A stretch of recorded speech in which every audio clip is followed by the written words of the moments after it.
What if you're not stuck finishing songs or projects, musical work, your poetry? What if you're not stuck finishing? What if you're just afraid of what happens after you're done? It's so easy to get caught up in evaluating and judging and refining and editing when we're in the creative process. And it can really mess with your head when you try to think of the end point and the point after that and the entire journey of the song, of the piece of work. Fear of judgment starts to come out. Fear of being seen is a really big one. It's like, I want to be seen. I want to have my music out there. I want to publish this work. And then the underlying subconscious fear, though, is I'm afraid to be seen. And sometimes the thing we want the most, we're also the most afraid of. If we haven't met, I'm EP Archer, and I help songwriters stop overthinking, break through blocks fast, and finally finish the music they start.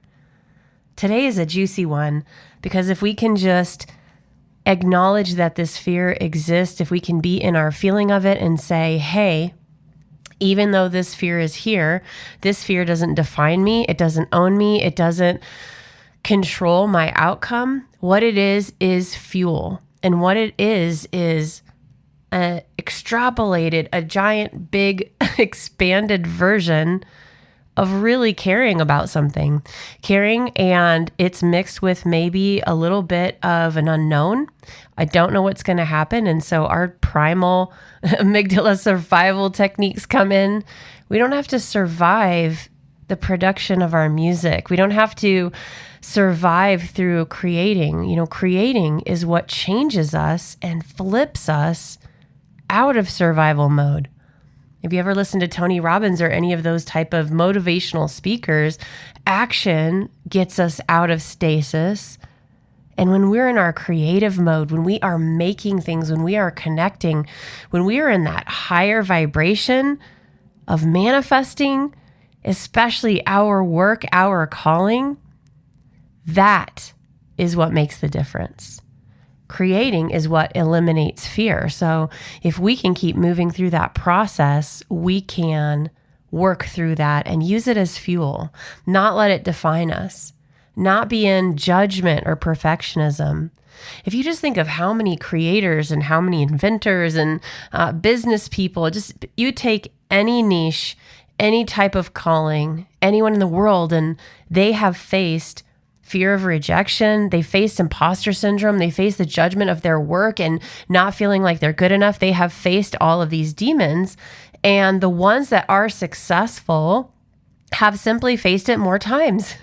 It's not like, oh, the success means they didn't have it. They didn't have any fear and they just fearlessly warrior, faced everything and never had a challenge. It's like, no, they had more challenges and they kept meeting them with action, with determination, and with the idea that I'm never going to give up. And I think with your song, it's kind of like, I will complete this and I will share it is sort of like the next step.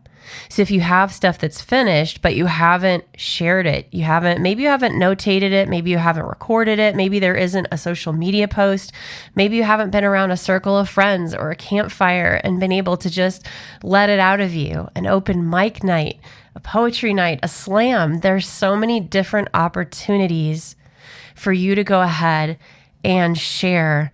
And I want to just tell you what's on the other side.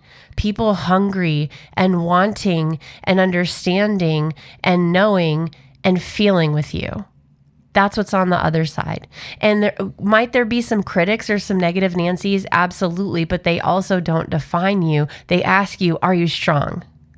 Are you in this? Is this for you? And if it is, you say, Negative Nancy, thanks for the feedback, but I'm actually not looking for feedback on this song. I remember one of the works that I'm most proud of, my favorite songs. I wrote it and it got, kind of longer and longer. It wasn't a traditional format, it didn't have a lift on the chorus, and it had a super long intro. And I'm always famous for throwing in instrumentals because I love playing instruments. And so my song, had a lot of violin in it and it changed key and it wasn't really in a key at first. And it was kind of ambiguous. And then it was in a totally different key area. And then the bridge and everything was different. It wasn't how you would normally prescribe a formula of a song. Here's the structure. Here's what we do for the hook. It was none of that. It was this expression and this catharsis of an experience that I had with my friend Jane. If you want to check out the song, it's called NDE, Near Death Experience. It's on Spotify. But this experience that I had where we were up late and we were talking about life and death and relationships, and I lost Jane later that year, and she had previously been a cancer survivor. I'm a cancer survivor, and this song was just very personal and cathartic. And I think because it came from such a deep story in my heart, that it helped me be strong in the face of criticism or advice or, hey, you should do this. And I got told this should be shorter. You should do this. All my musician friends had something to say about it. It's way too long, all of those things. And I just said, you know what? No, it's perfect the way it is. I'm sticking with it. And the way that it makes me feel hasn't changed. When I created it and when I recorded it, I was crying in the recording studio. And when I listen to it still today, that is a piece and a part of me and of Jane that I am just grateful and honored and still inspired by. And it ain't gonna want to change. Sometimes we think of our songs as these epic, works of our life. And I think for me, that is one. But the truth is that song, even though I'm so proud of it, even though I don't care what people think of it, it was a snapshot, right? It was a moment in time. So I'm really sharing a snapshot. Maybe you shared a picture on your phone or on social media, like a throwback, right? And there's a mullet or there's a crazy hairdo. There's some outfit that maybe you wouldn't wear today, but you're not afraid to show that picture because it's a snapshot. It's a moment in time. And our music is a moment in time that we are connecting with, that we can be proud of, that we can attest to, that we can stick by. And when I stuck by my guns on that song, you know what happened? I got offered an adjunct position as a professor for songwriting. So that to me was so validating. And I didn't need that validation to stick by my guns, but wow, did it feel good. And for me to be able to encourage other songwriters to do the same, and that it doesn't have to fit in the box. It doesn't have to be a formula. It just needs to be yours, and it gets to be seen. Don't be afraid to share. Keep developing your confidence muscle, your sharing muscle, and your belief in what you're doing, because it is a calling. So the reason why you're finishing is because finishing makes it real. When it's real, people know about it and we share about it. It's kind of like those relationships, right? You're in the little phase of a brand new relationship. You haven't really told anybody about it. You're kind of waiting to see if it's going to work out, if it's going to be a thing. Because once you tell people, then it's real, right? That's something that you will attend to and attest to. So I have a little project for you.